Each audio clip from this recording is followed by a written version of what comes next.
Robservations with Robert, Meyer, Burnett.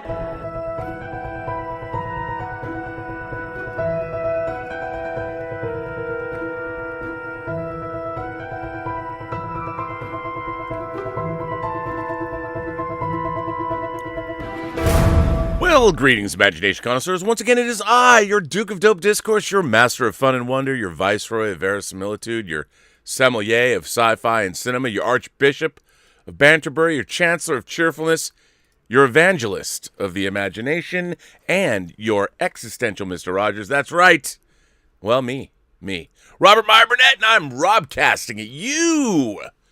You members of this, the Post-Geek Singularity community, you imagination connoisseurs. This is Robservations, the show about something, episode 650. We're at the midway point to episode 700, getting ever closer to episode 666. I can't believe it, to be honest. I mean, I know I say it, but every time I do a show, it gets more and more and more. I'm like, I've done that many shows? I mean, I'm now like I'm ticking off the boxes the rest of my life, which is kind of interesting. Speaking of the rest of people's lives, how about the rest of the lives of movie theaters? The Biden administration has done a pretty good job getting the vaccine out. We, however, as a population of the United States of America, are not doing a very good job keeping ourselves indoors, and I think we're opening too prematurely. Look at Florida. How about those spring breakers? Also, 27 states are reporting an uptick in COVID cases. But what are we going to do about that, right? I don't know. We'll never learn. But be that as it may, movie theaters. Movie theaters have been closed in most parts of the country for over a year now. Certainly Los Angeles County. We had theaters, certain theaters were opening up and they were selling out in terms of their diminished capacities. So you can go see movies, certain movies. Oh, wait, let's do the ArcLight checkout today, huh? Shall we?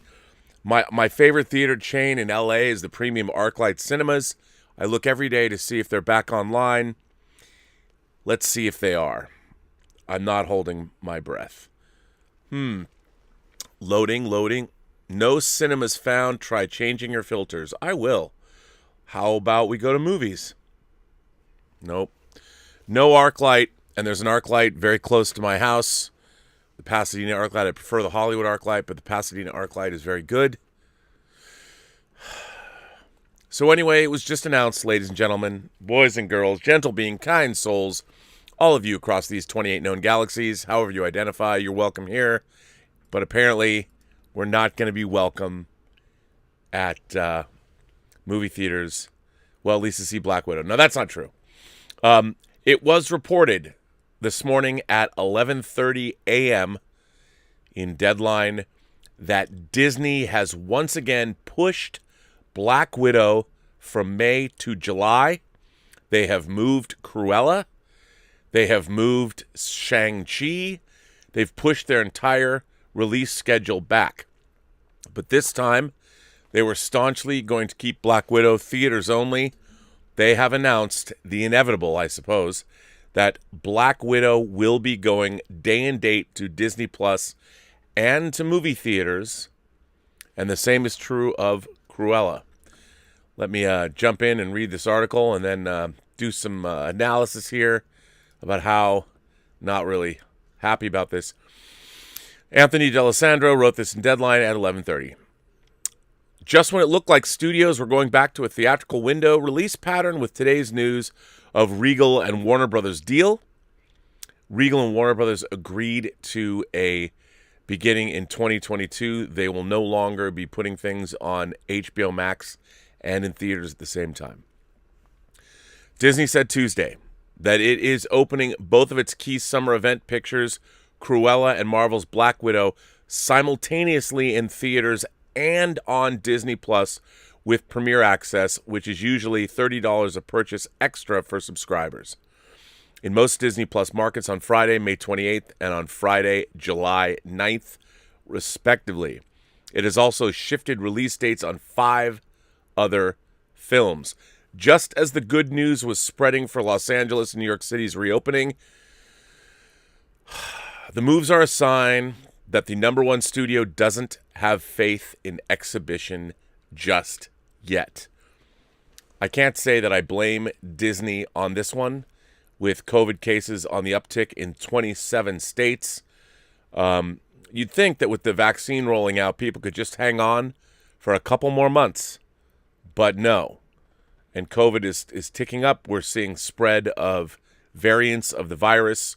We just had one of the virus makers announce that they weren't exactly on the up and up when creating their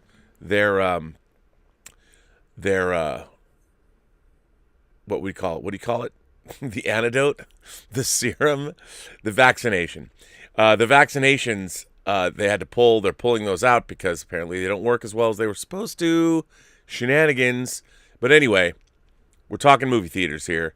So this is a blow to movie theaters. As movie theaters are reemerging out from underneath the lockdown to have two major Disney films that were going to make up the next month, April, May, beginning the summer movie season in earnest, they have been pulled off of their release dates. Just as the good news was spreading for Los Angeles and New York City's reopening, the movies are a sign that the number one studio doesn't have faith in exhibition just yet. Disney tried this recently with Raya and the Last Dragon to lackluster box office results. $23.4 million in the first 3 weekends. And in this morning's press release is declaring that movie was a success for them without backing up the claim with numbers. What are they going to do, say it wasn't? Cinemark, as well as other exhibitors, refused to play Raya given Disney's stiff deal to them. By the studio taking their two most prized picks to Disney Plus, as well as theaters, it truly twists exhibitors' arms. Oi. How could exhibition refuse to play such titles? By the way, Deadline first told you that Cruella was heading to Disney Plus. During Disney Investor Day, CEO Bob Chapek mentioned it was intended to go theatrical. So this was just a few weeks ago. They were talking at the investor meeting that it was going to go theatrical. Those plans have changed. At the same time, Disney had its summer Pixar movie, Luca. It will stream exclusively into Disney Plus homes worldwide on June 18th, which is what the studio did with Pixar's Soul over Christmas.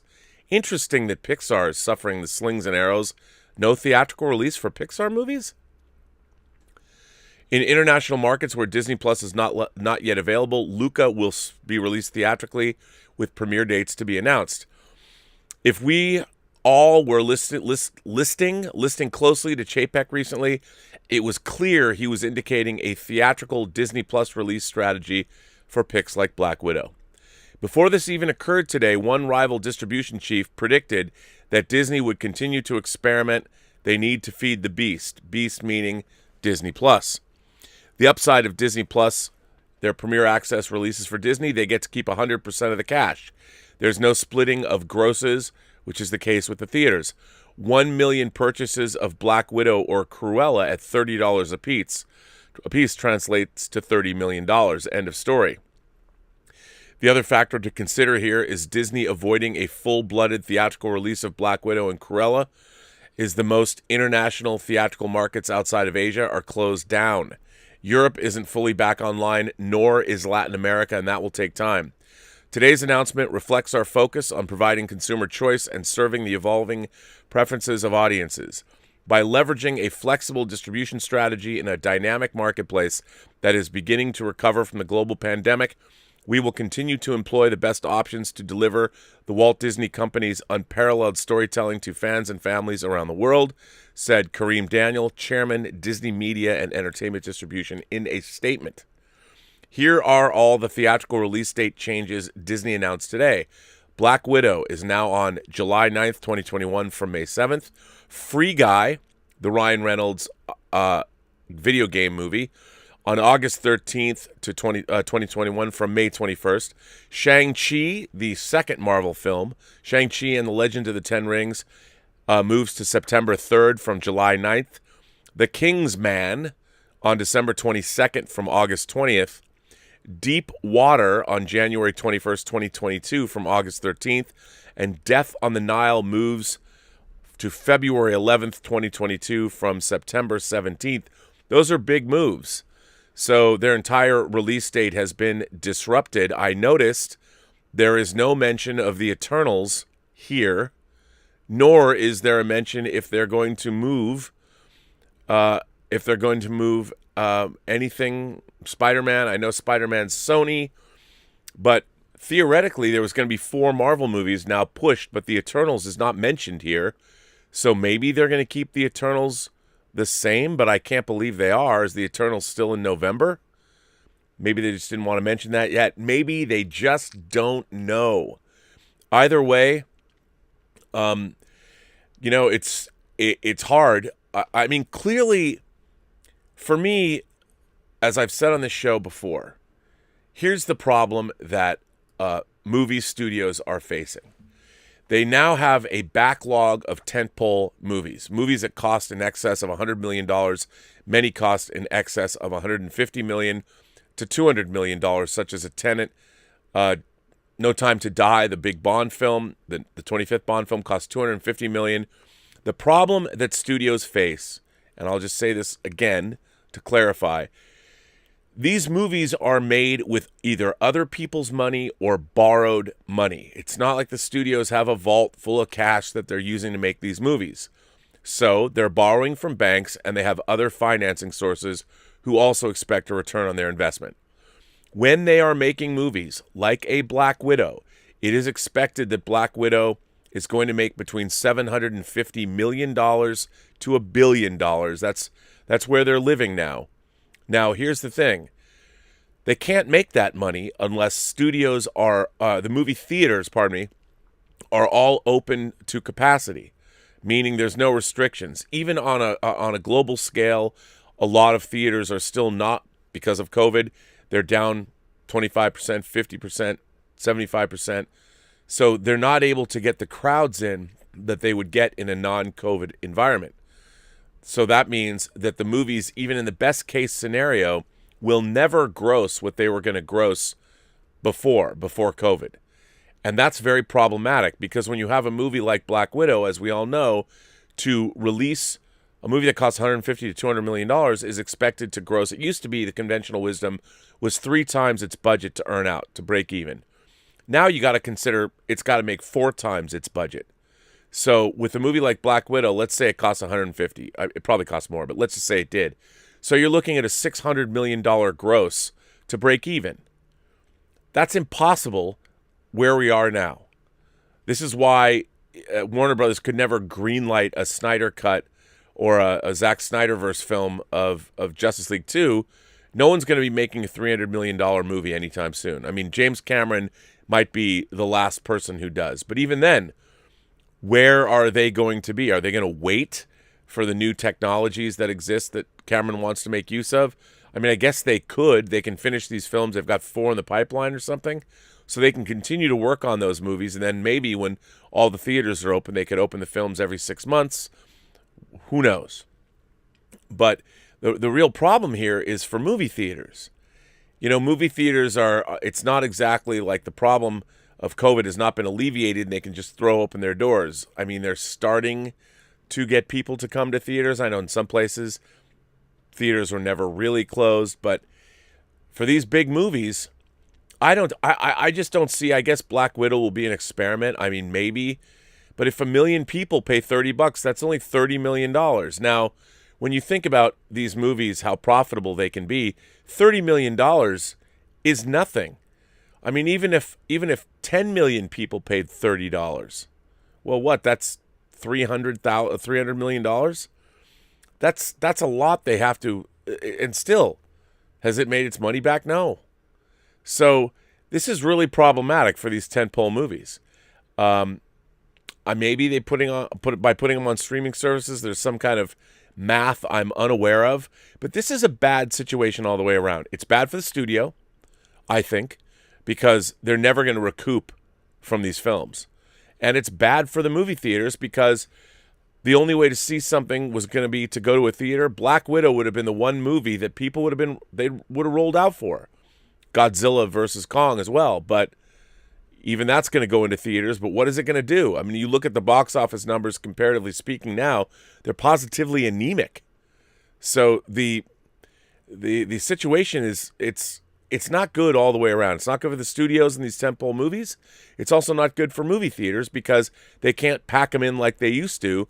So their operating costs, even at this diminished rate, they're not going to be covered. You know, I mean, movie theaters there's no large margins there to be made except during the summer months when everybody's going to the movie theater and it's packed.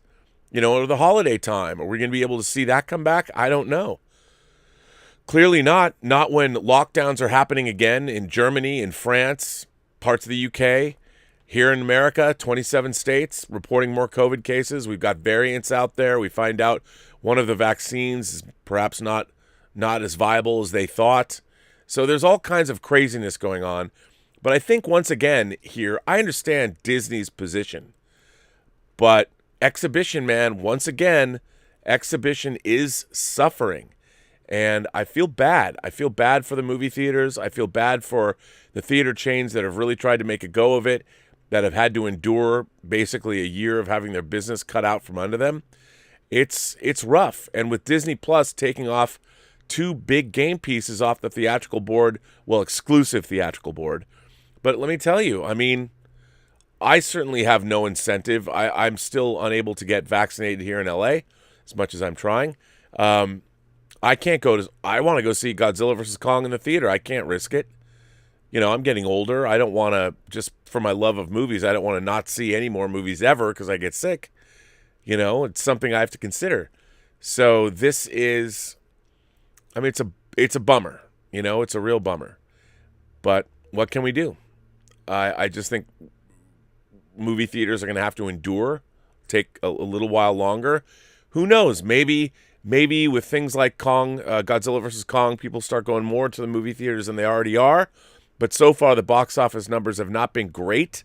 Certainly can't justify putting a movie like Black Widow in the theaters if you're not going to make the kind of money that you need to make. So they'll do both. But really, let's face it, they're hoping, and I know me, I will shell out that $30. Will you guys? What will you do?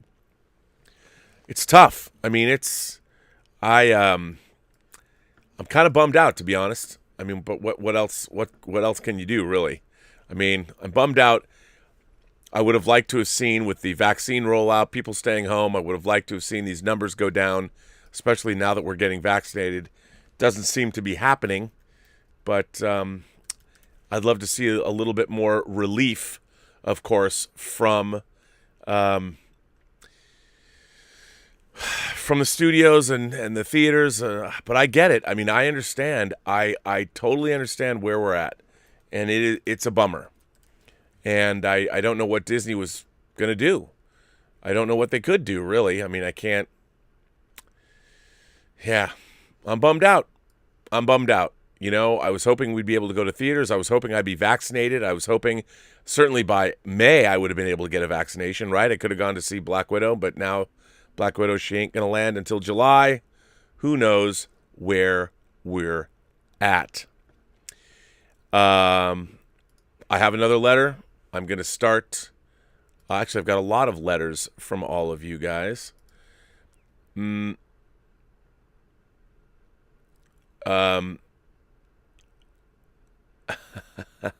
This is an interesting letter. This comes from our friend William La Rochelle. Hi, Rob. So I recently had an interesting, vivid lesson in how the 2 warring factions of the culture war, the woke and everyone else, may not be able to persuade. A number of people on my Facebook I first interacted with 20 years ago or more on Coppola's site, Francis Ford Coppola's site, zoetrope.com, particularly in the Screenplay Discussions Forum. A few of those I've seen in person at events like one I won't name in Toronto that involved meeting people at a crowded pub. This is associated with a Facebook group that shares articles about the film industry and writing in particular. It's founded by a woman who has in her credits at least one feature and a couple of TV series I've actually watched. The trouble is the pervasive and suffocating woke taint of it. I'll choose one example.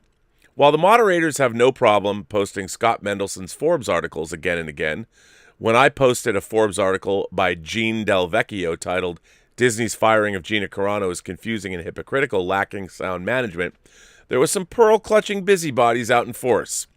By the comments I saw, at least the first ones appearing soon after the link was posted, that it is doubtful anything could be read by the headline, it was all about deflection. People might not have wanted to give it a click, but a lot of denouncement. You can find a credible sounding source that communicates all the salient points in one place and offer that up and just have it cause a flurry of denial. I think I only checked in once. I am now in the habit of turning off notifications for my own posts. Otherwise, you can spend all night in heated debate and fact-checking with people you come to dislike. I deliberately let it go and did not engage beyond one or two early fact checks. The next day, I'd either been blocked or removed from the group. I asked the administrator on Twitter, and she hadn't heard. "Hi, Will. News to me. We'll investigate ASAP," she replied. I said thanks.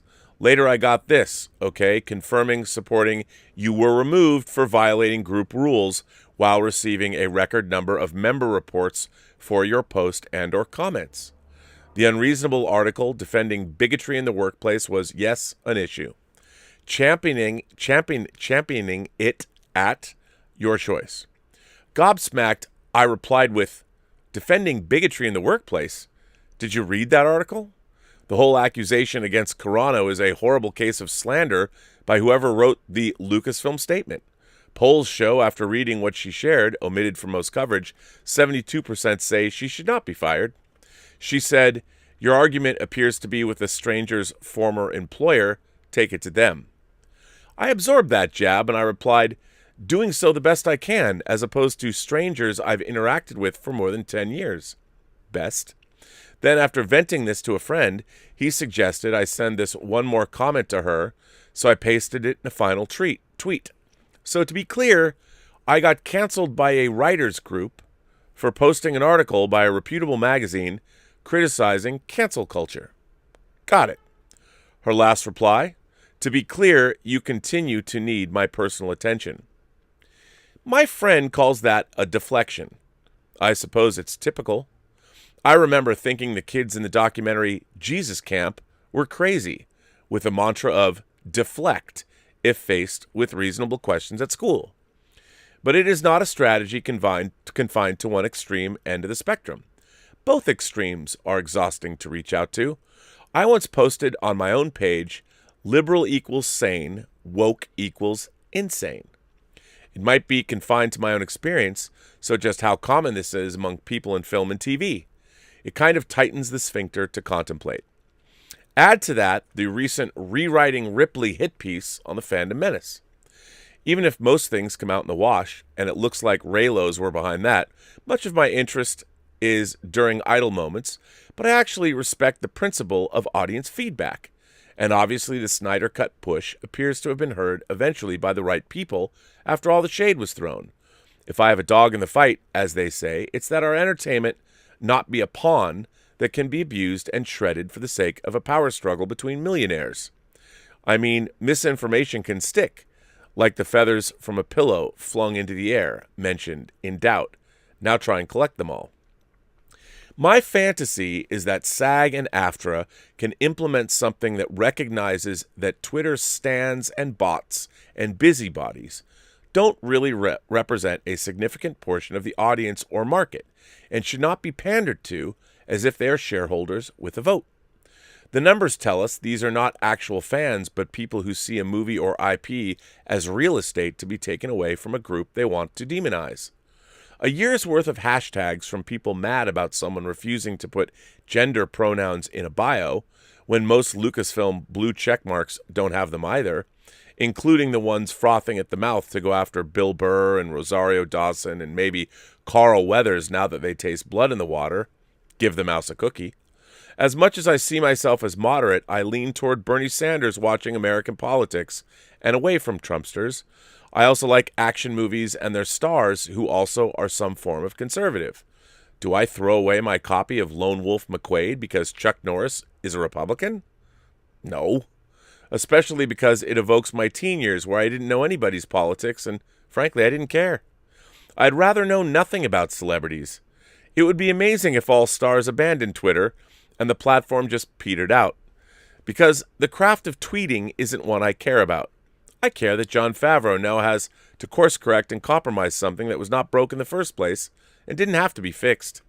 I realize there's a certain president the PGS doesn't want to hate on, and it isn't the 45th.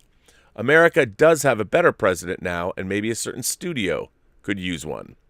William. Well, William, this was I think if I get what you're saying, I think you sort of were touching upon the entire premise of this channel, which is this is a place where I want to have discussion. Not hate, not yelling and screaming, but discussion. And the whole point is this channel really is for everybody. And the only thing I ask is that people have respectful discourse. That's it. I mean, we have all kinds of craziness going on all over the internet and all of that.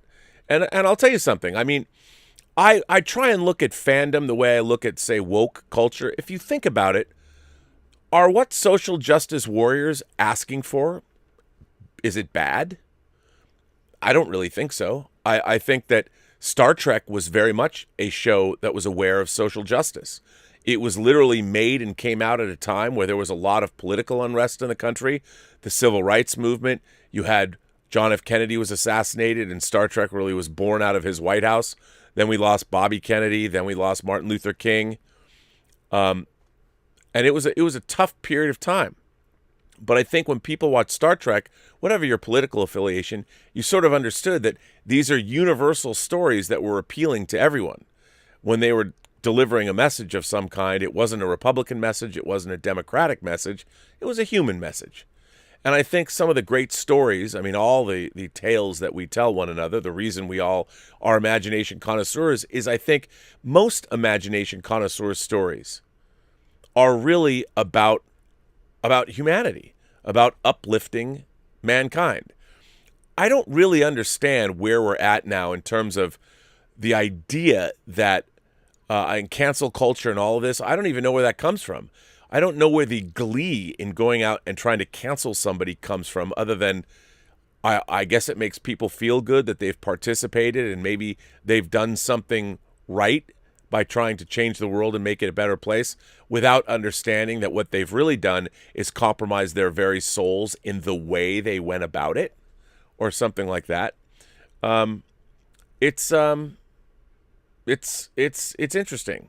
My whole feeling is this. At the end of the day, we're talking about movies and TV and books and video games. What we want from them are great stories well told. Are they worth getting in knockdown, drag-out fights with other people?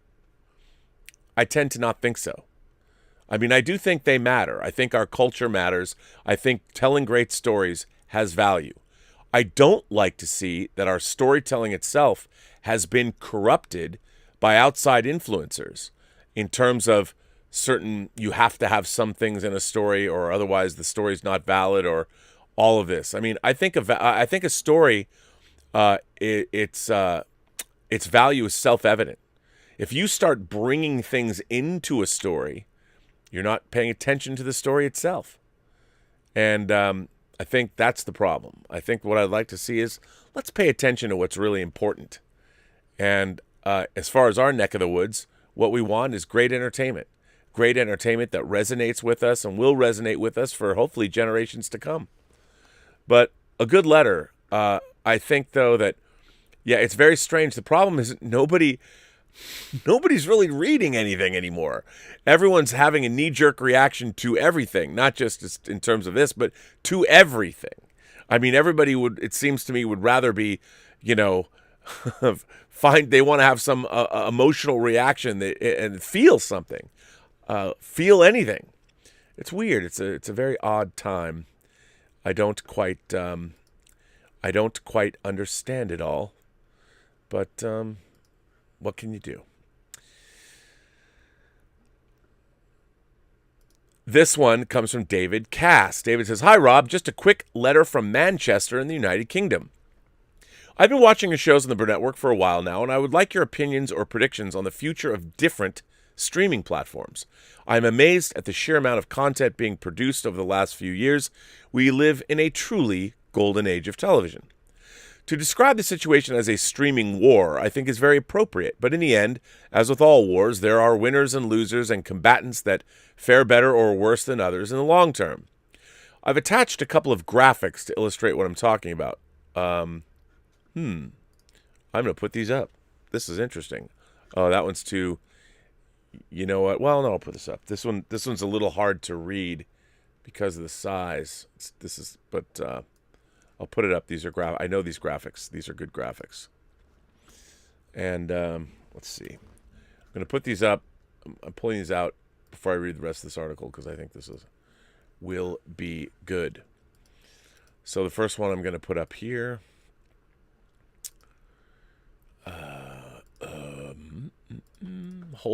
Hold please while I do this and put this graphic up so you can see what it is that I'm talking about. So here is the first graphic. We'll take a gander at it together. The streaming wars. This kind of gives you it's hard to read these little. I'm sorry I can't make it bigger, but you can kind of see in this graphic the different slices of pie from the different streaming services, which is quite fascinating, really.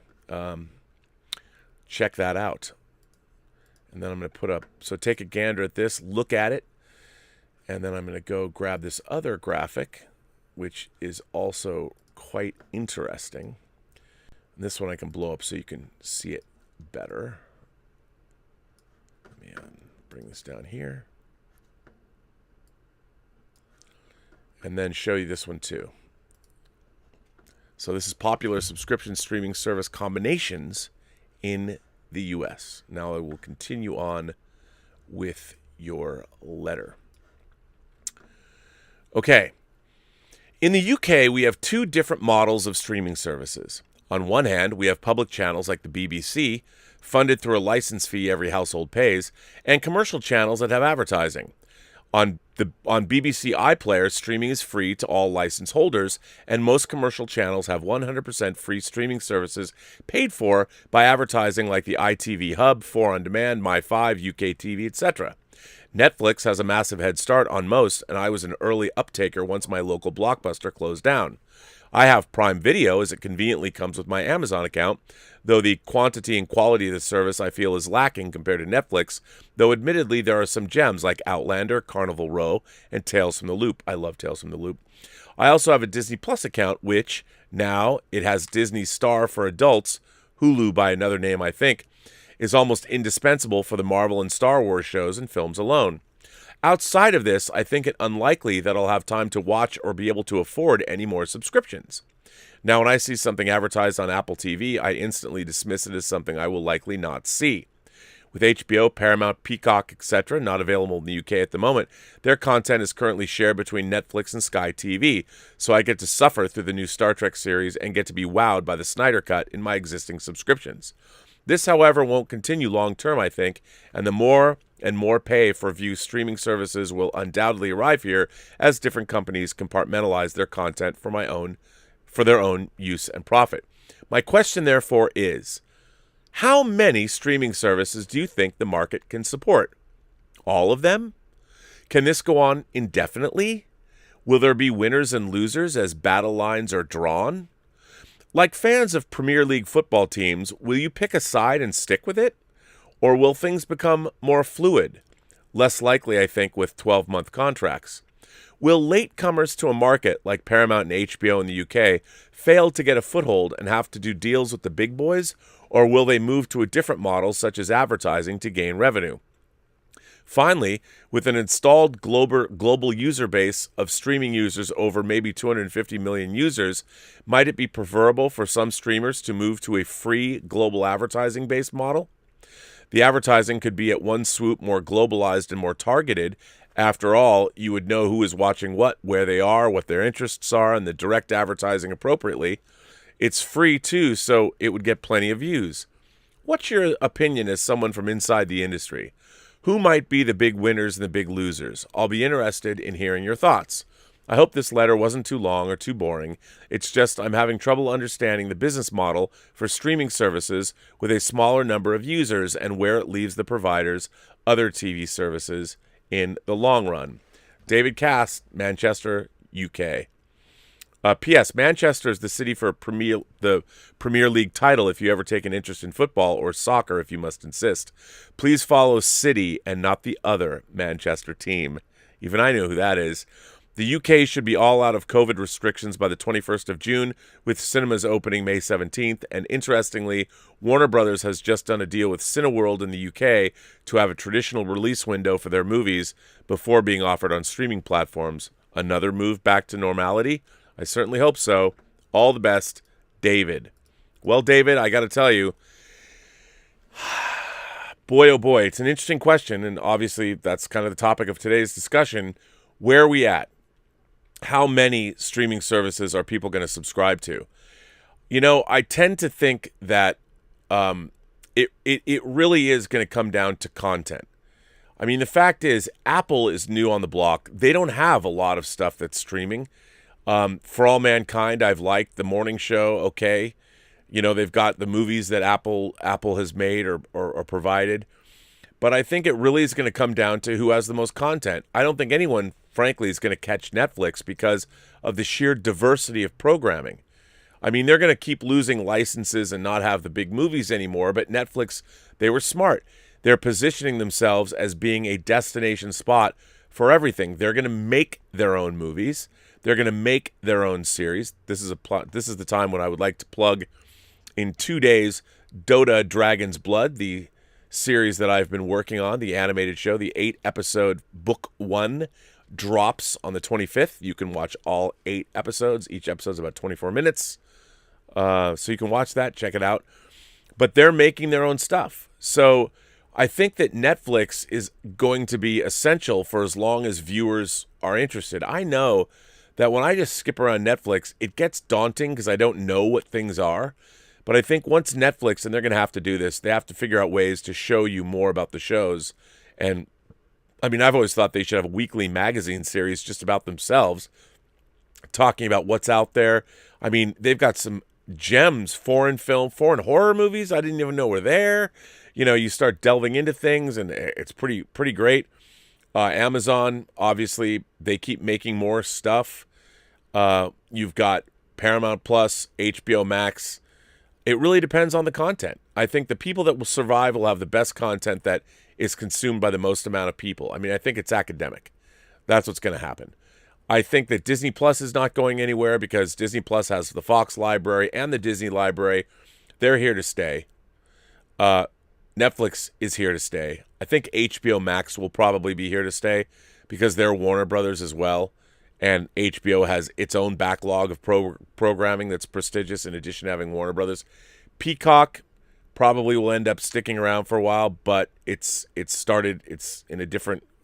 I think it really depends on which streaming services are obviously going to have the most subscribers. And the only way to get subscribers is to get them with programming.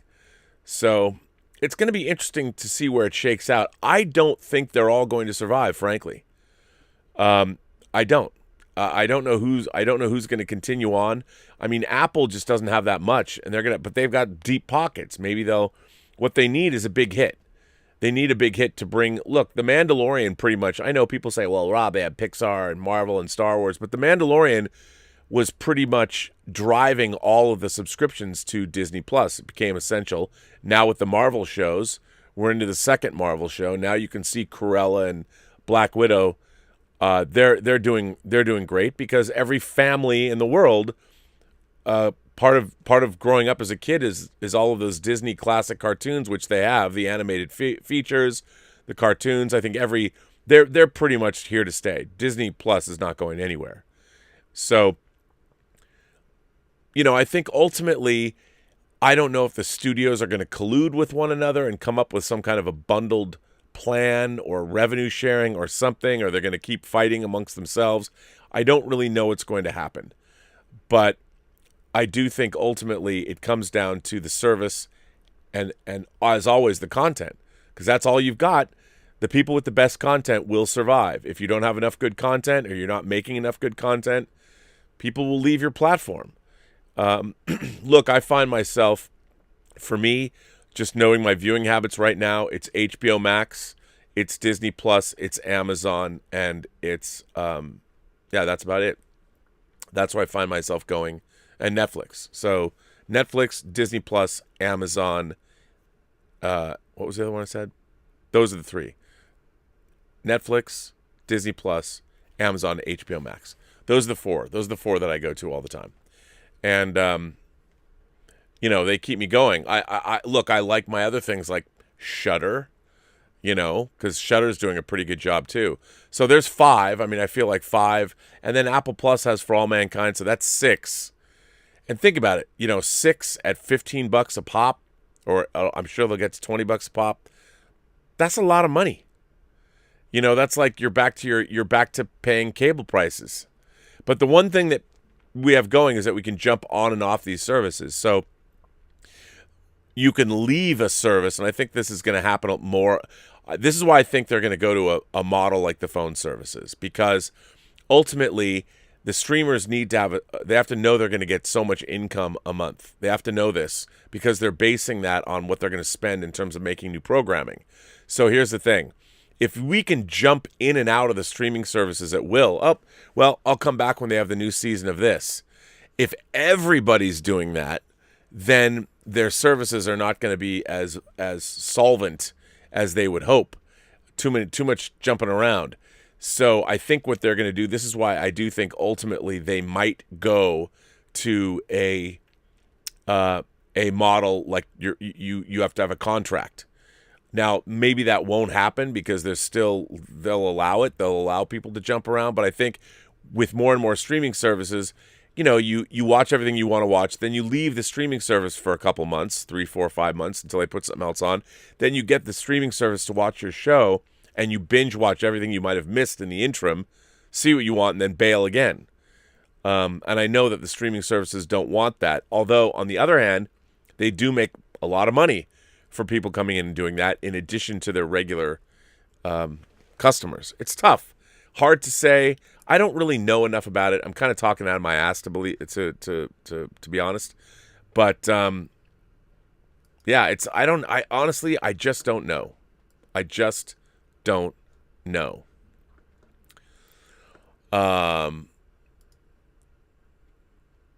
Justin Jorgensen writes in and says, "Hey Rob, our mod squad and all of you amazing people within our Post-Geek singularity.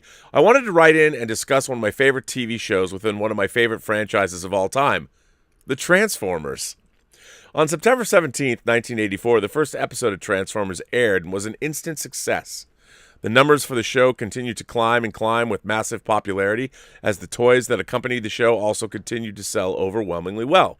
The first season was a fairly solid first season, with season 2 being a more character-focused season with a whopping 49 episodes, while the first season only contained 16. During what seemed like the peak of the show's popularity after season 2, the feature film Transformers the Movie was released into theaters on August 8th, 1986, and did considerably well for the time. I myself find it a timeless classic. And the day the film was released, it was praised. However, it was also torn apart. Not because it was a bad movie, quite the opposite. Children across the world all went to the theater to see their favorite transforming badasses kick Decepticon butt, and they did. However, if you've seen the movie, I think you'll know where I'm going with this. Children all watched in horror as they witnessed the death of Optimus Prime. Those kids, look, the sooner you deal with death, the better off you are. So, they weren't that scarred. Optimus Prime is my all-time favorite fictional character, and really? And his death hit me extremely hard. And I was born in 2001. I can't even imagine witnessing that during the time. Anyway, after season 3 featuring no Optimus Prime, Hasbro released a big apology to children and parents, and they ended up bringing him back during the season 3 finale due to the insurmountable amount of backlash. Really? Anyways, thanks as always for reading my letter, Rob. I figured you were just itching for a letter on the history of the Transformers. Thanks for everything you do, and I'm honored to be a part of our community and our amazing mod squad. Live long and prosper, Justin. This is why you're here, dude. This is why you are here. I didn't know that. I love when the mods can tell me something I don't know. The Transformers, I kind of passed me by. I was a little old, I think, by the time they hit. But I did see the Transformers movie in the theater. I thought that was cool. I'm like, you kill your main character. Good on you. But it's so weird to me. I'll tell you something that really bothered me. I want to say I was 9, I think. And my grandmother, my mom's mother, Flo, my grandma, my dad's mom was Nana Babe. My other grandmother was I called her grandma. I did not, her name was Florence Schoenfeld. But so Flo, my grandma Flo, she was dying she had terminal cancer, and she had she had breast cancer that spread to her entire body and very little time left to live. So they took us kids, my sister and I, on we went to California for the first time, and we went on a farewell tour, even though we didn't know it was a farewell tour at the time. We went to San Diego Zoo, Lion Country Safari, Universal Studios. We stayed at the Beverly Wilshire Hotel. I mean, it was Disneyland. I mean, it was an amazing trip. We went everywhere, but my grandmother was in a wheelchair the entire time, which she was a trooper, didn't say anything, always had a smile on her face, went on all the rides, did everything. And then this was over Thanksgiving, and then we came and we went into the holiday season, and it was during Hanukkah, because I'd call her up and tell her what I got every night, that she passed away. I didn't even know that she was dying, and we weren't allowed to go to her funeral.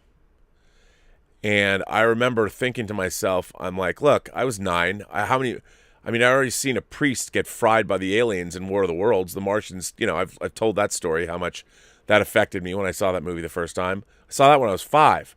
So the idea that we were prevented from my own grandmother's death, I didn't even know what was going on.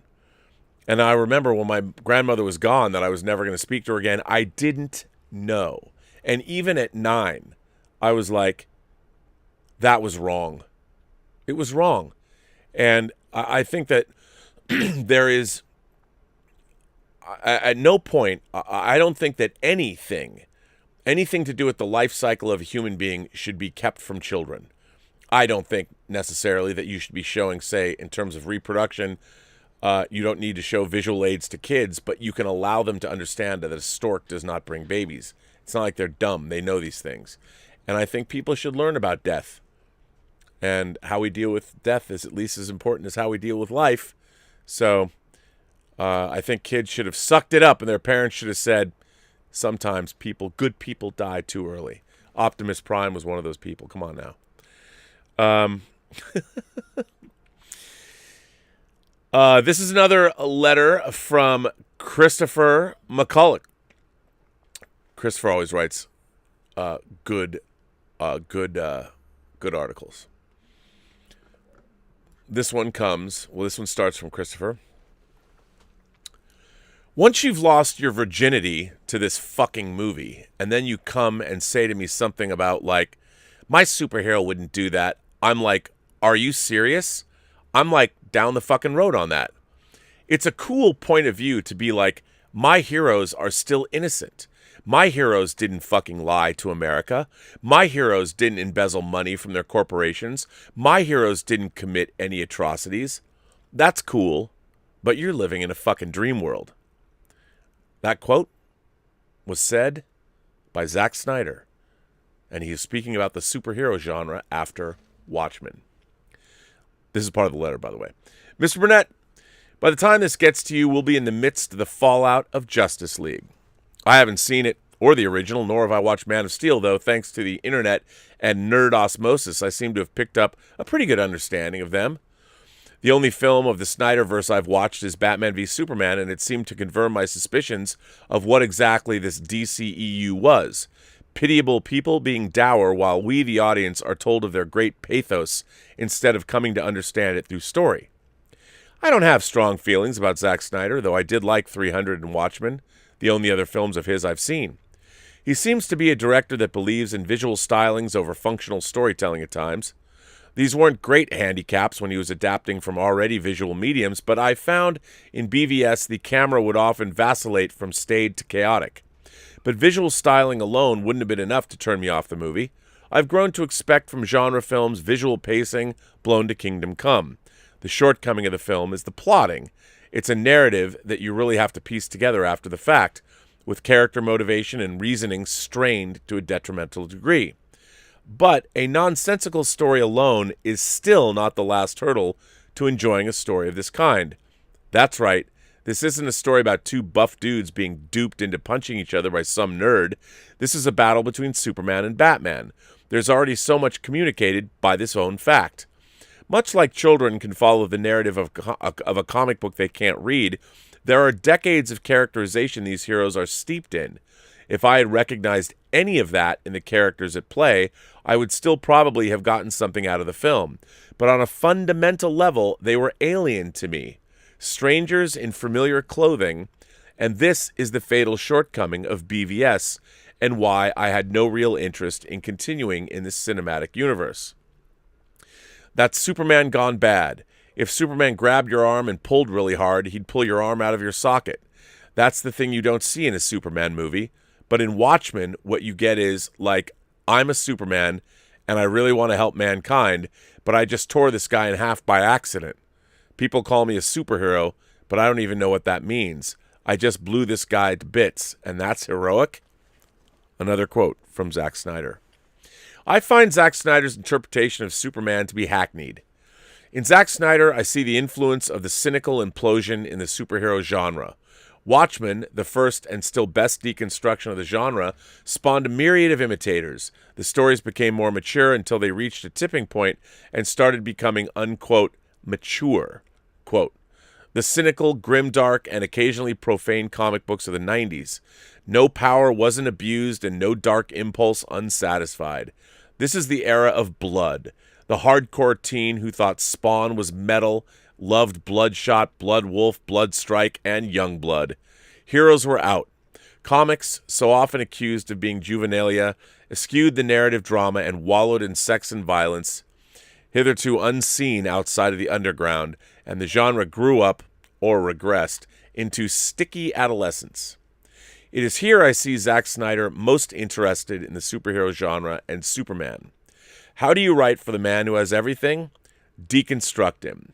People don't want stories about superheroics. They want stories that prove the lie of heroics, moral conundrums that no one can escape from unscathed. Indeed, if someone were to prove the choice between right and wrong simple, it would be mildly offensive or humorously naive. Well, Rob, what's so funny about truth, justice, and the American way? I see what you did there. I'm not someone who thinks Superman doesn't kill, but I am someone who wonders why you might write a story in which he is forced to, especially as our introduction. I think I know why, and it has everything to do with this need to deconstruct superheroes and very little to do with writing a story about Superman. Because Superman is not just a power set, nor is his duty to fight space monsters. Superman fights cynicism, and his power is to make you believe in heroism, believe in a better world, believe in a man of tomorrow, a tomorrow you've helped build. I might not have befouled myself, gnashed my teeth, and torn out my hair in an ecstatic fit of the Nietzschean Ubermensch on screen, a modern-day prophet, but I was still greatly moved by the Superman of Christopher Reeve. I am unmoved by Snyder's entry into the cinematic canon. All things considered, it was not Zack Snyder who decided to go down this road with Superman and DC. Warner Brothers seems to have gone with a tactic of counter-programming against Marvel's lighthearted fare, the great irony being that Marvel's comics are typically the more grim. They must have thought that because the perennial darlings of DC's oeuvre are the grim and gritty out-of-continuity stories, that was where the biggest interest lay. But without the underpinning of superheroics, those grim stories stop being quite so powerful. I like my superheroes, and I resent a little when I see both the comics producers and their corporate overlords try and distance their properties from this. I am conflicted about the Snyder Cut. It and the state of the DC cinematic universe have already taken up much of the bandwidth on the show for a few days and reminded me of a number of things that drive me to and from the internet. It was in the aftermath of The Last Jedi that I sought dispassionate discussions of the film online. And I did not find, man. Mired was the discussion in fan backlash, directorial intent, and the pedantry around narrative structure. Things I've also observed regarding Snyder and his films. I hope we can transcend the moment and evaluate it untethered by the machinations that brought it to us. Not having seen Justice League puts me in an interesting position to review the Snyder Cut untainted by that one hurdle to its unprejudiced evaluation. But I got rid of my subscription recently when I realized that the only movie I remember watching on it was My Dinner with Andre. So what do you say? Is it worth the price of admission? Christopher, the greatest critical mind of our time. Well, Christopher, you've been writing letters for a long time to this channel, and I always appreciate them. I don't disagree with your assessment of Zack Snyder's movies. But then again, on the other hand, I've always liked the grim, dark comics as well, just as I grew up with the happy-go-lucky DC universe, so when they started doing things like, well, Watchmen, Crisis, Kingdom Come, I was all there for that. But you're right. I think that frequently the adult or mature takes on our heroes are a little one note. Although there are like a Superman for All Seasons, I think was kind of a combination. To me, a Superman, I would love to see a movie that encapsulated what the Superman for All Seasons stories did. And if you want to read a book in terms of what I would like to see out of a Superman movie, a Superman for All Seasons would be that the closest thing. Because the idea is, to me, who wouldn't want to be Superman? I mean, despite all the problems and things that he has, I mean, even for a day, to be able to fly, to go anywhere you want, to help your fellow mankind. I mean, there's something that you should be elated being Superman. It should be fun. I remember thinking when Interview with a Vampire came out, I was talking to some friends, and a friend of mine was telling me that they didn't like Interview with a Vampire. And I said, why? We were talking about the book, too. And they said, well, come on. Wouldn't it be fun to be a vampire? Isn't that why people like the Lost Boys? Because, like, if you're a vampire, look, okay, you can't go out in the sun. But the original ad line for the Lost Boys was sleep all day, party all night, never grow old, never die. It's fun to be a vampire. And that was it. It's a fun to be, like, wouldn't it be fun to be Superman? We all dream of at one point being Superman or Wonder Woman, whoever we dream of, and we think, my God, how much fun would that be? And yet these movies are totally contrary to that, showing us how fun it wouldn't be. And I think that there's something to be said for that. I think embracing this idea that let's show all of these characters in trouble. It was pretty interesting. Alan Moore, who wrote Watchmen, also wrote Miracle Man. And what was interesting about Miracle Man, when he left, Neil Gaiman took over. And basically Miracle Man decided to remake the world. Change the world for the better. And I'm like, well, that's an interesting story. And, of course, it didn't quite go as well as he would have hoped. But still, there was something about the fact that if there was a Superman here and he could come in and remake the world and make it a better place to live, wouldn't that be cool? I mean, I think that your letter, Christopher, has I think a lot of people who don't like Zack Snyder's take on these characters, they want the Superman for All Seasons. They want the Superman that they can believe in. And I think that I'd like to see that Superman too. I mean, I think Zack Snyder's trilogy, his Man of Steel trilogy, which I actually have liked. I don't disagree with anything you said about those movies. I think now it's time to go back to a Superman that we can all aspire to be. And the grimdark stuff, we did it. It's great. You've got Christopher Nolan's Batman trilogy. You've got Zack Snyder's Man of Steel trilogy. Now we're going to get something new. I'm sure Matt Reeves' Batman is more along the lines of a noir mystery story. But I think now, if they're going to bring Superman back, of course, we're going to get some social justice activist Superman movie that Ta-Nehisi Coates is writing, which I'm going to be there for as well. Can't wait to see it. But it's going to be, I think it's time. It's time to do a Superman for All Seasons. As a matter of fact, make that movie with Henry Cavill. Make a Superman for All Seasons. Tell those stories. Do it like an anthology or what. And make it that lyrical and that beautiful. Hell, I mean, plot-wise, probably not, but, Terrence Malick that shit up, son. I mean, make a Superman for All Seasons. Go make that story. It's obviously there's stories for each season. Put them all together and make the most painfully beautiful Superman movie you possibly could. That would be the way to go. If I was going to make a Superman movie right now, I would do that. I would go adapt. It's a graphic novel, by the way, Superman for All Seasons. Or maybe it's Superman, a Man for All Seasons. In my mind, I call it a Superman for All Seasons. But that's what I would do. And I think you're right. I think people want that. I think people would love to see maybe a Superman movie with the soul of Miyazaki, and maybe a little bit of the whimsy of Jean-Pierre Jeunet and Amélie, and then also superheroics that we can really look up to. I'd like to see that Superman movie. I don't know if anyone's going to make it, but they could. Here's another one. This is interesting. Pasty Coppertop writes in. Pasty Coppertop says, R&B. Rob, as always, your shows have been a joy to listen to. I listen during the day on the road along the central coast of California. I love the central coast of California. My God, what a great place to be. After watching the Snyder Cut of Justice League, I have to say, I really enjoyed it. Not only did my son and I like it, but the real positive reaction was that my wife stayed up and watched all 4 hours and liked it herself. I thought that the storytelling was better in terms of a bit more background for the Flash and especially Cyborg. Along with that, I thought the colors were more clear and the tone was more even. Not sure how anyone who watched this cannot say it wasn't better. At least you're not totally biased about it in the first place. That is what I wanted to mention in this letter. The fact that so many people bring their politics or social issues into whether they will like or dislike a movie. Even before that, whether they will even watch the movie. It goes for the actors or filmmakers of the movie, how someone reacts to that movie. I don't understand how you cannot separate the art from the artists. Many people destroy Captain Marvel simply because of statements made by Brie Larson. I thought the movie was okay. Not great, but okay. At least I can separate her on-screen and off-screen character. Athletes are like this all the time.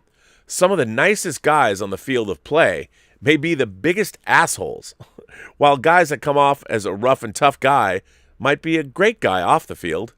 It doesn't keep me from watching the sport. Another thing that I don't get, and you've talked about it before, is fans that complain the Marvel or DC movies don't follow the comics.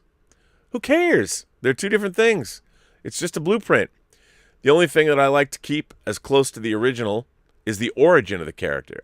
Like Bruce loses his parents, Cap is skinny and gets the super soldier serum, etc. Movies change things all the time from the book or written material. One of my favorite characters is Jason Bourne. The movies are way different from the book. In the novel, Jason Bourne is a 40-plus-year-old man who is more spy than action hero. Does that make the movies bad? No. As a matter of fact, I enjoy the movies. Even more after reading the 9-plus novels. Anyway, keep up the great work. And our one-screen theater is opening up soon. Yeah. Well, Pasty Coppertop, what a nice letter. You know, everybody says they want us to keep politics out of everything, and I agree. To me, when I'm watching a movie, I don't come at it from a political standpoint. And I have lots of friends on both sides of the aisle. I've got Republican friends, I've got Democratic friends, I've got libertarian friends, people that are a little collectivist, all kinds of friends. And when we go to movies and we talk about it afterwards, we never talk about politics. We talk about the movie. And, I already know their politics, but we talk about the film. And I think it's strange that I agree in these discussions, everything has to become political. I kind of think that's kind of wacky, but what are you going to do? Not everything has to be political. And speaking of that, Dean Mikitich has written in. Dean Mikitich says, Hi, Rob and the PGS. I am not a fan of DC Comics. I never really liked the characters with the exception of Batman, and he's also one of my favorites. And he's also one of my favorite superheroes. I also think Batman is out of place with the other DC characters and belong more in the Marvel universe. I think another reason for not liking DC is that it's more fantasy than sci-fi. All the main cities are fictional, and the two main ones, Metropolis and Gotham City, are based on New York. I always thought Gotham was Chicago, though, just because of the crazy villains. As DC has, as far as I know, never given the location of these cities in the States, I guess that's why Zack Snyder had them across the bay from each other in Batman v Superman. As you can guess, I'm a fan of Marvel Comics, and while they do have some fantasy elements to them, they're more science fiction. All the places are set in real-world locations for the most part, and most of the characters started off as normal humans. They only get their powers from accidents like radioactive spiders or gamma rays or cosmic storms, etc., or just being a complete genius. Hell, even the mutants start off as normal human beings, and it's only as they come into puberty that the Y gene is activated, or the X gene is activated, and they gain their powers. Even real-world events that happen affects these comics, such as 9/11, where J. Michael Straczynski wrote a comic of that event with no speech bubbles or characters' thoughts, and it was just art telling the story. It showed everyone coming together to help in the rescue effort and looking for survivors. Even with all these people with superpowers, they could not have done anything to prevent this evil act from happening. To me, the Marvel comics feel like they could actually happen in the real world. Now, that's not to say I don't like DC films. I love all the Batman films, with the exception of Batman and Robin. Nothing could have saved that film. I love the Nolan trilogy, and I thought it was a smart idea, partially filming it in Chicago, as it gives it a different location feel to New York. While I've never been to Chicago, that city's geological location seems better suited for Gotham than New York. A shame Snyder did not follow this. I also love the Donner Superman films, and I'll be in the minority here and say I liked Supergirl as well. What's not to love about Helen Slater's Supergirl? She was the only good thing about that film, however. She really was. With the Snyder trilogy, as you like to call them, Rob, I'm not a fan. But I did like parts of them. I still don't understand why people are complaining that Superman killed Zod. Zod left him no choice. Zod was using Superman's weakness against him, so he could let Zod use his laser beams to kill the family trapped next to the stairs, but chose not to. Superman had him in a headlock and was pleading with Zod not to do it. And when he realized that Zod was going to kill them, Superman snapped his neck. But Superman also felt great guilt in doing so and let out a scream of rage. He had to kill Zod to save innocents trapped by his fighting. But he's also killed, as far as he knew, one of the last surviving people from his homeworld. That had to hit him hard on an emotional level. Batman v Superman was a complete mess, but again, there are things I liked about it. But I've not seen the definitive edition, so I can't comment on that. As for the theatrical cut of Justice League, there was nothing good about it. Which brings me to Zack Snyder, the Justice League cut. What can I say about this film? Is it perfect? No, but it fixes all the major issues with the theatrical cut and actually has a cohesive story that makes sense. Even with its 4-hour running time, I actually like this film a lot, and it's my favorite of the Snyder DC films. I could happily watch another 4 hours of it. This was the first recent DC film where I want to see what happens next. Also, that's not likely to happen, but never say never. Rob, you say the Snyder cut is pure metal. I would have to disagree with you there. I would say it's more like Queen's album Kind of Magic. Yes, I know, that's the soundtrack for Highlander, which is also one of my favorite films. That album is a mixture of music with hard-hitting songs like Don't Lose Your Head to the rock ballad Friends Will Be Friends. It's not heavy all the time, but it's still pure rock. And I think that's what the Snyder cut is. Peace and long life, Dean Mikitich. Ooh, I like that. Good letter, Dean. Very much appreciate you writing in. I agree. I think what you said is great. I can understand there's a lot of people that don't like Snyder's iterations of the movie, and it's interesting to see people that like Justice League. I like that. And like our previous letter writer, it's even his wife liked it. And to me, look, I see it as a spectacle. It's fun. It's like when you do get that awesome metal, that vinyl, whatever, that rock record you wanted, and it has a fold out and you open it up and look at all the pictures and see the great painted artwork, whatever the painted artwork was. That's kind of what I thought the Snyder cut is. It's like a great metal album. You know, it's a great rock album. It doesn't have to, I say metal, a lot of it had to do with literal clanging metal in the movie as well, Steppenwolf's armor, but or a state of mind. But I think what I was really referring to is not simply heavy metal music, but all rock and roll. So in a way, I think you and I are on the same page there. So I, very much enjoyed that letter. Let's see. I don't know. Should I read this letter? I don't know. Our friend Pedro is back. Pedro Ferreira is back. All right, Pedro, I'm going to read this. I'm going to read it. Hi, Rob. I hope you're well. I need to get something off my chest about fandom. I hope you don't mind. I don't know, do I? I don't know, I might. With the recent ganging up on and anger towards geeks and gamers, I felt compelled to discuss something. I'm not Geeks and Gamers' biggest fan, and I'm certainly not part of the fandom menace. What I do appreciate about Geeks and Gamers is, like me, they're outspoken and not afraid to talk about the agenda-driven politics studios want for entertainment today, even if it gets them into trouble. Now, Geeks and Gamers get it wrong sometimes, and their repetitive videos complaining about certain companies or people gets tiresome. But what I find is people seem to confuse an overly passionate group of people who want entertainment to simply be better with some alt-right mob. Articles written by Rewriting Ripley, who I might add have links to Disney employees. A recent incident with Zack Snyder has opened the floodgates for BS articles from Rewriting Ripley. Especially amusing is them framing Ryan Kinnell as a victim, a person who hates The Force Awakens with a passion as much as I do.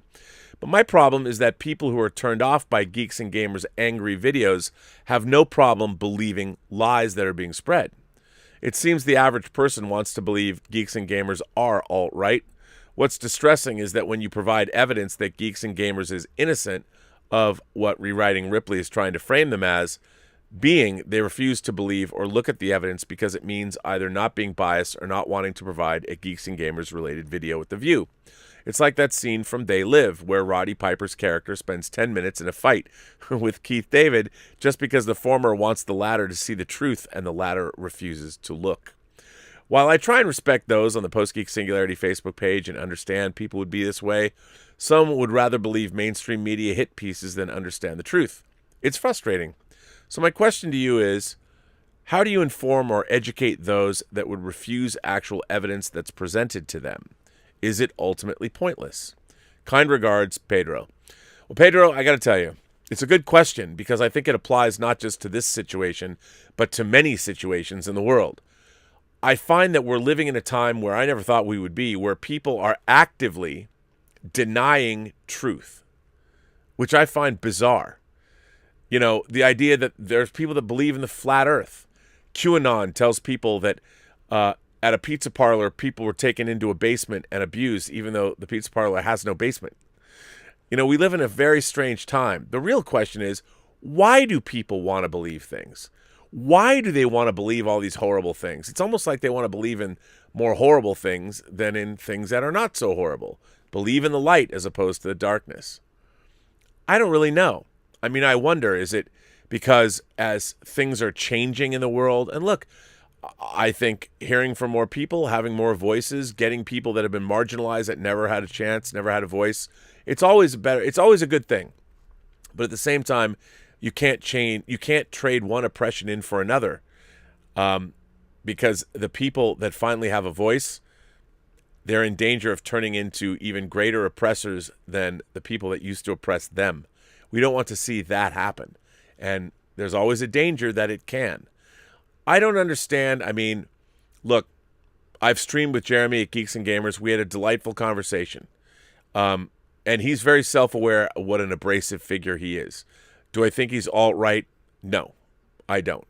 I don't think many of these people are alt-right, but I think that there's a lot of people that their politics is not necessarily, or their manner is not necessarily kumbaya. Everyone wants to be polite. I think we do need impolite people in our society. I think we need all kinds of people in our society.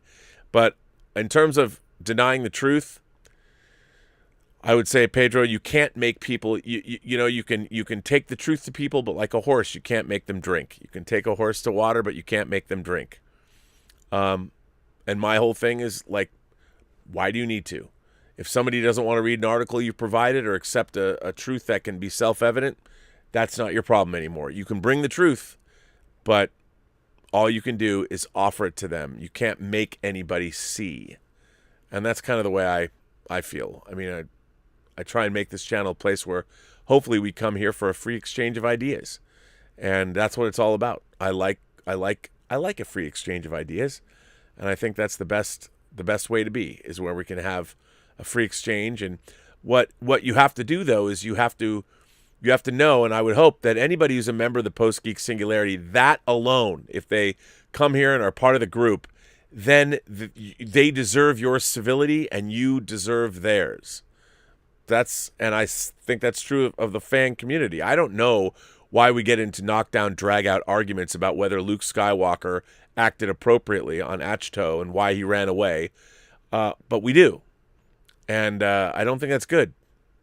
I used to have lots of arguments with people in fandom, but never as acrimonious and never that get as personal, that move away from, when we're talking about our positions on Luke Skywalker, they quickly turn into personal attacks. I'm like, wait a minute, weren't we talking about Luke Skywalker? Why are you mad at me?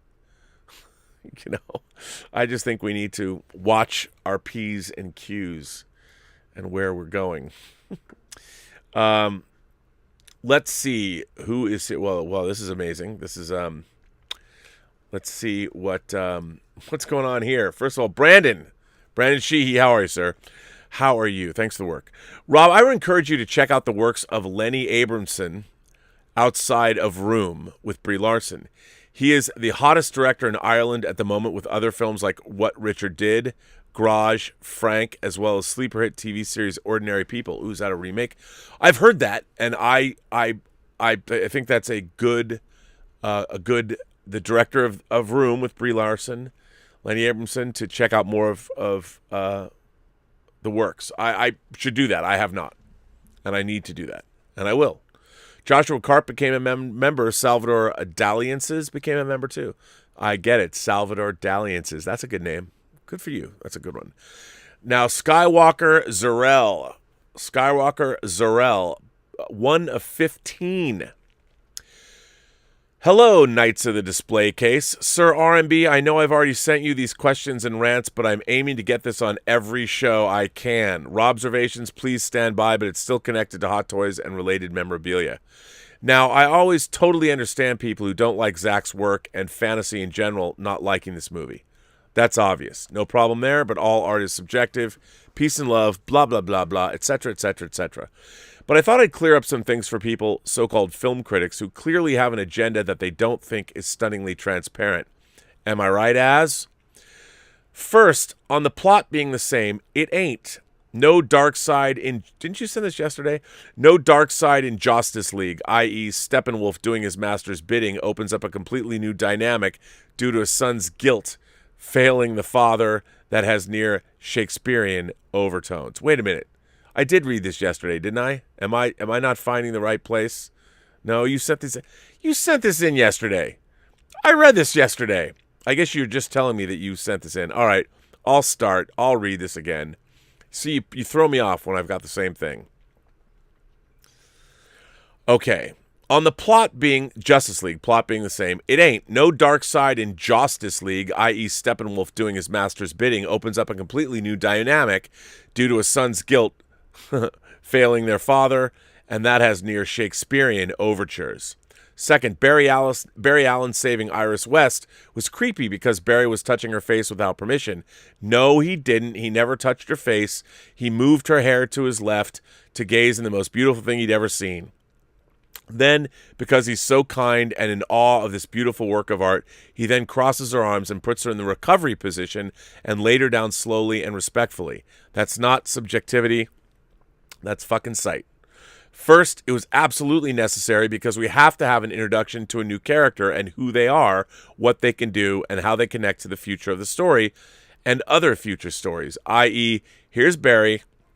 He's a klutz, socially awkward, down on his luck. He has a meet cute with a major character clearly presented to us as will be essential to his future, and when she's in an accident, we see that he has superpowers. Here's how they work. And the driver in the scene, it doesn't show him looking down the whole time. Therefore, we can do some imagination hopscotching and just say he took his eye off the road momentarily. I mean, come on. How many road accidents every year are recorded by experienced drivers? Thousands. So all plausible, necessary, and without a shadow of a doubt, cool as fuck. Third, which is the one that infuriated me so much and sent me over the deep end. The fuss over Cyborg's cut story was overblown. It ain't. He's the emotional heart of the movie because Cyborg's relationship with his father connects all of the Justice League with their own individual parental relationships. Combining with the Man of Steel arc specifically, as Silas Stone's speech to his son Victor is the same one as Jor-El's speech to his son Kal-El. Sorry, Rob, I just had to get that off my chest. Love to hear all of your grand wisdom on this. Peace and love to the Post-Geek Singularity. Yeah, it's fucking metal, man. Well, Skywalker, Zarel, I agree with you. I think the familial element, fathers and sons, mothers and daughters, brothers and sisters, is very much a part of Zack Snyder's Justice League. Even with Darkseid and Steppenwolf, it's all about those bonds. And I think the Cyborg relationship with his father is absolutely the connective tissue. I think you're absolutely right. There's a lot more to this movie than people, I think, are giving it credit for. So I agree with you. Just like I agreed with you yesterday. So there you go. And I appreciate you supporting the channel. Our friend Jack Wallace, who had his birthday, of course, Jack's son, Aiden, made these great pictures for me. Our budding action figure photographer. Jack Wallace says, Leathersmith is what I usually call myself. I didn't know what to call him. But many names for those who work with leather. A leather craftsman, a saddler, well, I like that. A hidesmith, a hide pounder, a leather monger, a hide monkey, a cow beater, a rawhide hammer slammer, a flesh peddler, a skin stitcher, a flesh mancer, a skin talker, a flesh fairy, a post-mortem bovine epidermis reconstruction artist, and leather daddy. Feel free to use whatever you want for me. Since you suggested that people check me out, you can see some of my work on Instagram. Oh, you got to check this out. I'll put this on Instagram. Here's Jack's Instagram. Go check out his leather work. He does some amazing stuff. Amazing, amazing stuff. So there you go. Midgard leather. Nice. So there you go, Jack. And thanks for supporting the channel. Skywalker Zarel goes on to say, sorry, Rob. Obviously, I read the program schedule wrong. I also loved Elizabeth's reaction to this tipathon. You're a very lucky man. I am a lucky man. Of course, you know, Elizabeth's lucky too. Willow is here. Willow sends in a tip and says, if Warner Brothers had stuck with Snyder, what do you think the theatrical cut of Justice League would have looked like? Obviously, they wouldn't allow a 4-hour movie to be released in theaters. Do you think they would allow anything over 3 hours? You know what? I think they might have. I think that they would have. Lord of the Rings, I mean, Return of the King was. And I think that if they had kept all of the subplots and things in the movie that they kept, I think it would have been a really satisfying film. And I think the studio executives, I think, you know what? The problem was Batman v Superman was so not as received as they thought it was going to be received. It was dour and people didn't like it, and it was cut to the bone, so a lot of it didn't make sense. I think they were caught unawares. They didn't like it. And I think when Batman v Superman came out, they thought they had a hit on their hands, and they didn't understand why they didn't. And I think that's the problem. They just didn't get it.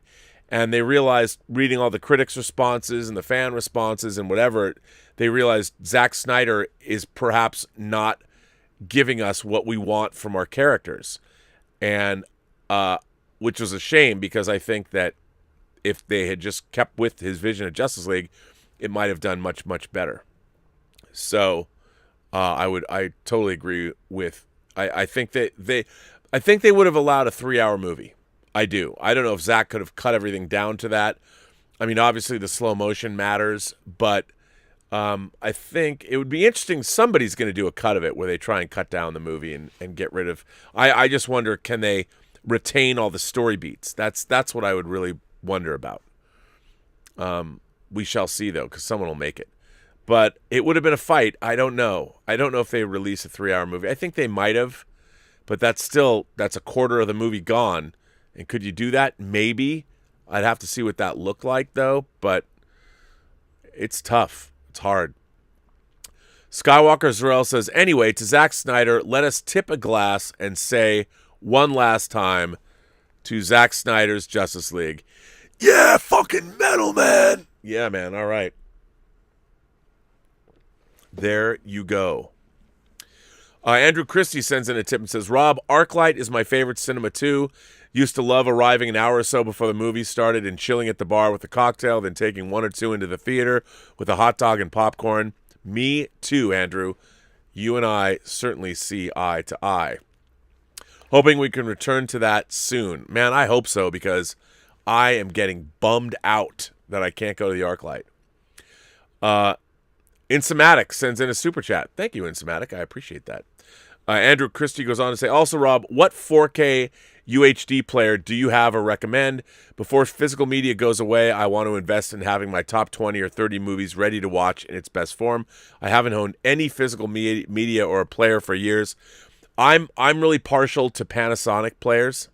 I like Panasonic equipment. I like Sony players. I used to like my Oppo player, but they don't make Oppo players anymore. You can go with those brands, but I don't like Sony makes a lot of. To be honest, I'm running my 4K player is a cheap Sony multi-region player. It does everything. It's just plastic. And I always get afraid when I go to open it up, it's not going to open. But I really want to invest. I want like a $500 Blu-ray player, 4K player, like a good Panasonic player. And I know it's expensive. You don't really need that, but it'd make me feel better. And get something multi-region. Because if you watch Let's Get Physical Media, unless you're rocking a multi-region disc player, you're going to be pissed. Checkmate 9 Moves sends in a tip and says, why do you feel that whenever we get scenes in space, we hear sound?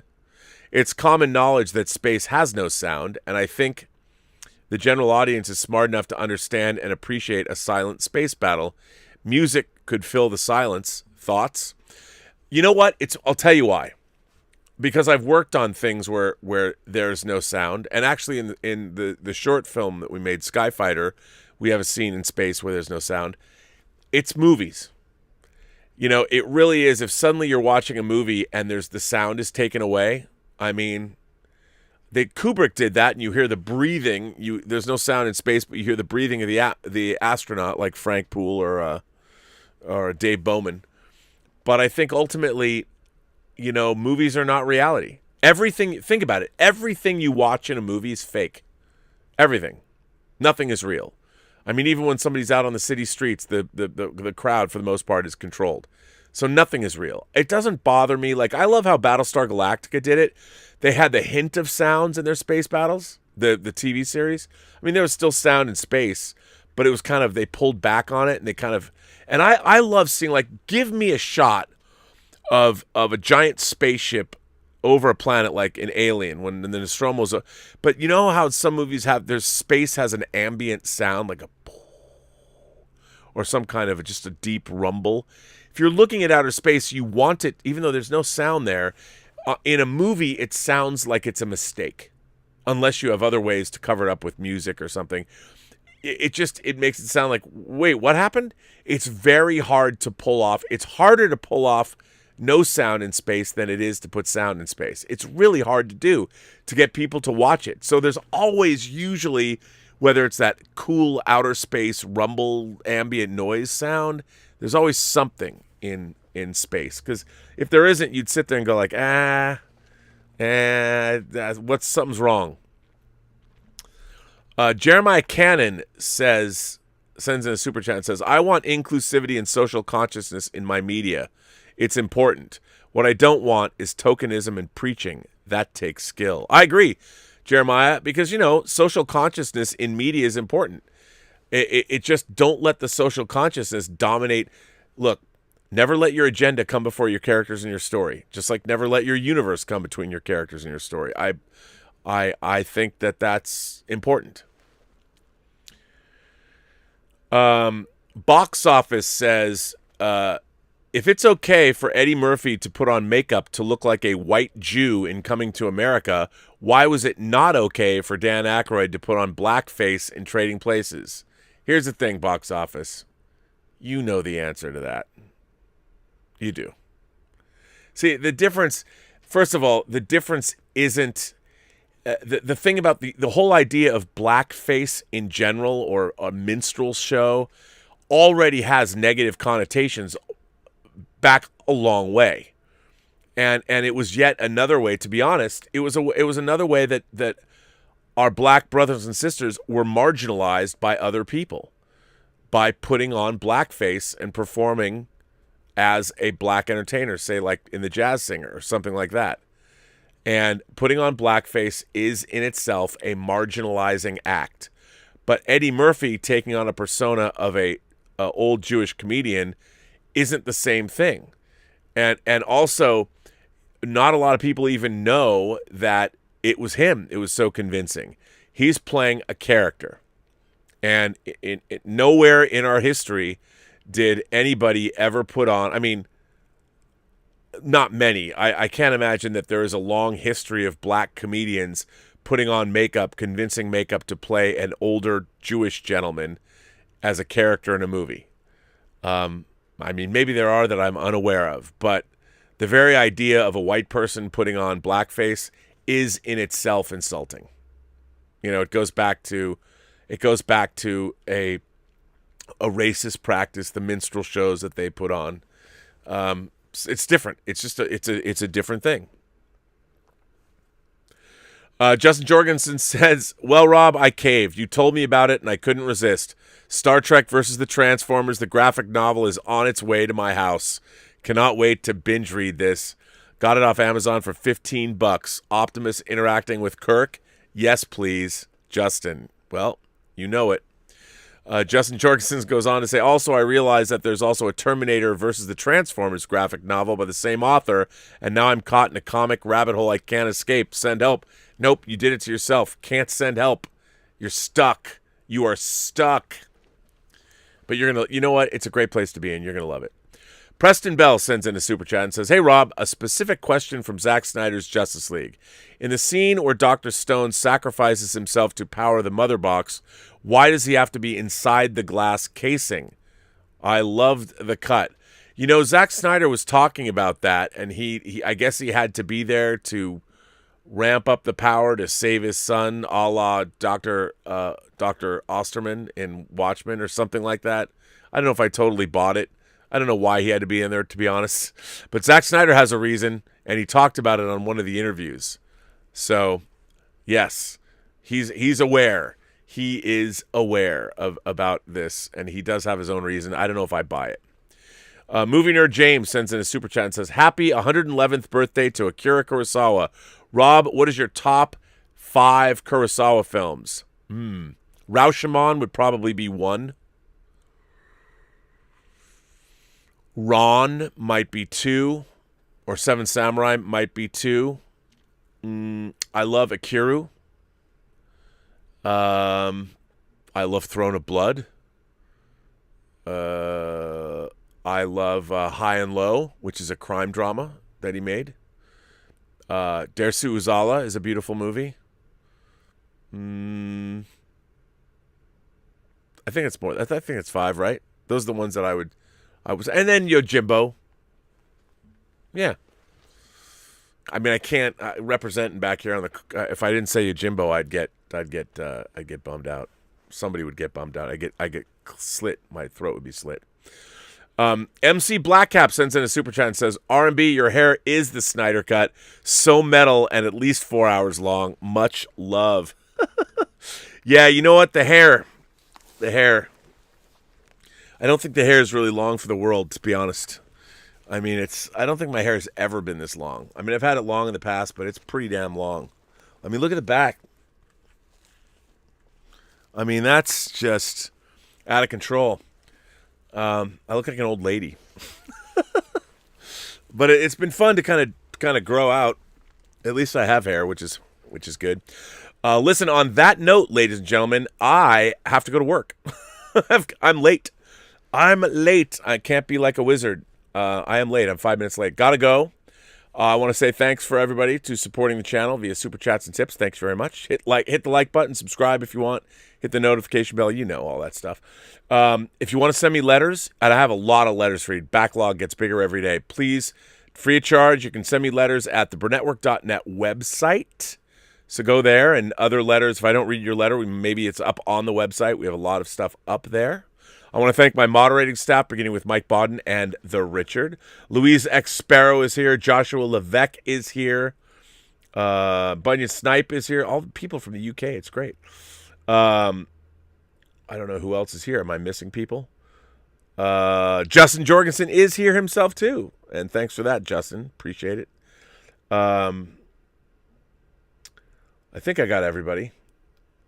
Well, thank you all. Thank you all for being the great moderators that you are. But I got to jump off. Got to go to work. And remember, I'm going to work on, well, I can't tell you, I guess, but you know what it is. Dota, March 25th. All 8 episodes dropping on Netflix. Check it out. And remember, every person you meet has a story to tell that you have yet to hear. And all you have to do is listen. And with that, I'd say to all of you, have a better day. And I'll be back tomorrow. We'll do another long one tomorrow because I got